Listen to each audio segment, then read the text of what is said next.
I was raised in western Pennsylvania underneath the coal mines and steel mills, and the philanthropists were Andrew Mellon and Andrew Carnegie and a lot of Andrews, and people who felt better than. I think it's hard for me to say no, so the people come to me and I don't say no.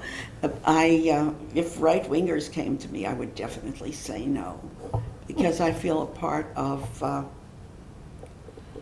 the population. I don't feel better than. I really don't, but I feel luckier than most people because I'm on the top of the food chain, I guess, as most of us are here, so we have extra resources that we can help. And as far as women's rights, they don't exist very much in the world. Maybe I have a very strong self-image because I always thought that things can be changed even when I was little. If I nagged my parents enough, they would give me what I wanted, even though they said no at first. I don't know, I think I was really involved with myself when I was little. Because you bring up any conversation, and in the end I'll be talking about me. I said before, I think the government itself is a good incentive for lighting fires in those of us who are peacemakers, or who consider ourselves peacemakers. I am a peace person. I felt that I had to be in opposition to it because I saw the different pictures, the grotesqueries that happened. We did petitions. We did a one where each person had to sign your opposition under your own name, and you sent it to our box, our mailing box, and then we would send you back a form letter to send to your president, your senators, your congress people. You got a little button and a membership card that you belong to Individuals Against the Crime of Silence. The UN picked up our petition, and it was the first time they had ever picked up any petitions from individuals. I remember one meeting that it was a Berrigan committee meeting, and a man came, and he was ridiculous. He came with a big VW bus, and he had buttons all over himself.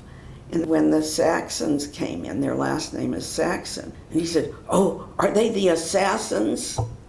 And we said, "No, they're the Saxons." But he was so obviously a police plant that nobody could be fooled by him. It was really funny. They wasted their money on somebody like that who was so naive about what really was going on in the peace movement. The house became a forum for people who were not welcome in public places. Martin Luther King came 6 weeks before he died, and he came and he spoke in the living room here in a resounding voice. And he came with Andy Young and Marlon Brando and a whole bunch of luminaries from the anti-war movement, and it was exciting for the Magidson family. But I remember calling up the mayor and saying, I live in Beverly Hills and I'm from the Peace Action Council, and Martin Luther King got shot, and so we should put the flags at half-mast. And the mayor, who lived the other hill, on Hillcrest, said to me, "Don't worry, lady, they won't get this far." I do wish that PSR had enough resources to make themselves really felt, because I think it's a very viable group and it should be endorsed by every government that exists. I think I was interested in working with PSR because I've always joined up with any group who feels basically the same way I did. PSR are doing the best they can to try to help save people's lives, help make them better medically, help in that way, and they're a respected organization, as they should be, and won the Nobel Prize several years ago, and I got to go. It was really interesting and fun. There were doctors in the Soviet Union and doctors in the US who did it together. Pauline and Richard Saxon, who are close friends, and so the three of us used to travel for PSR, and I tell you that when you say philanthropy, I think we get more out of helping.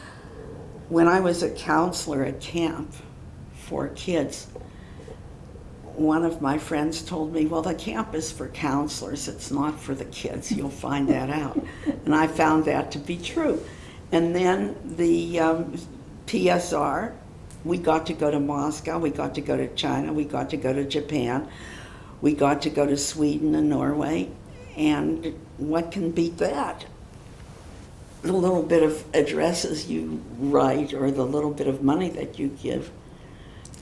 So imagine my surprise when I got the award this year, and I'm very happy.